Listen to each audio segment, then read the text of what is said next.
এক অলৌকিক ঘটনার সাক্ষী থাকল শ্রাবণের শেষ সোমবার। মূলত শ্রাবণ মাস মানেই শিব ভক্তদের কাছে একটি বিশেষ মাস, আর তার মধ্যে সোমবার শিব ভক্তদের কাছে একটি বিশেষ দিন। আর ঠিক শ্রাবণ মাসের শেষ সোমবারেই ঘটে গেল এক অলৌকিক ঘটনা। এক বিরল দৃশ্য দেখল মুর্শিদাবাদ জেলার বড়োয়া থানার অন্তর্গত পেটারি গ্রামের মানুষ। মূলত শ্রাবণ মাসের শেষ সোমবারে পেটারি গ্রামের মঙ্গলচণ্ডী মন্দিরের গর্ভগৃহে যে শিব ও মঙ্গলচণ্ডীর মূর্তি রয়েছে, সেই শিবকে জড়িয়ে ধরে বেশ কিছুক্ষণ পুজো নিলেন এক বিষধর সাপ। আর তারপর গ্রামের মানুষ একে একে সেখানে পৌঁছতেই সেই সাপ শিবের পেছন দিকে আশ্রয় নেয় বলে দাবি করেছেন ওই গ্রামের মানুষ।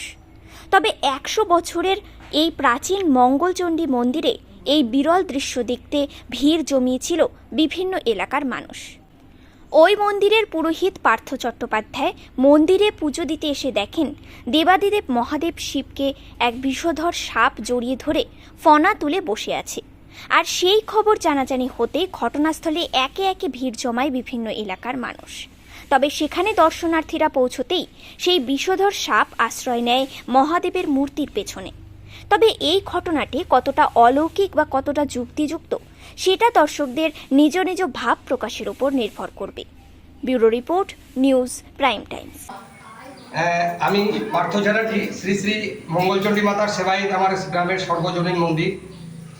আজকে একটি অলৌকিক ঘটনা এই মন্দিরের মধ্যে ঘটে যাচ্ছে বা ঘটছে। যেমন একটি বিষাক্ত খড়ির সাপ, যেটা হচ্ছে দুধের খড়ির সাপ, প্রথমে বাবার ওই বডি থেকে ত্রিশূলের ওপরে জড়িয়ে ঠিক এইরকমভাবে বসেছিল। আমাদের গ্রামের এক বধূ, সে পূজা দিতে এসেছে সোমবার, সে কিন্তু সর্বপ্রথম তার চাক্ষুষে আসে যে একটা বিষাক্ত সাপ একদম ফোনা বিস্তার করে বাবার বডি থেকে বাবার ত্রিশূলের ওপরে চেপে আছে। তো যাই হোক, আমি এলাম, আমি এত চেষ্টা করলাম যে ঠাকুর পূজা তো করতে হবে তোমার। তা বাবার পিছনে আবার প্রথমে বান গোসাইয়ের কাছে ডান দিকে ঢুকে যাওয়ার পরে আবার পুনরায় বাবার কাছে গিয়ে বাবার পিছনে এবং মায়ের পিছনে গিয়ে আশ্রয় নিয়েছে।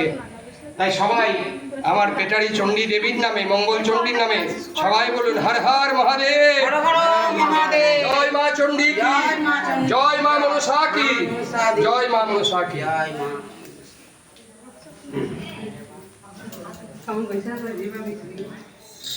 হ্যাঁ গো, কোনোদিন আমার দর্শন হয়নি। হরে কৃষ্ণ হরে কৃষ্ণ।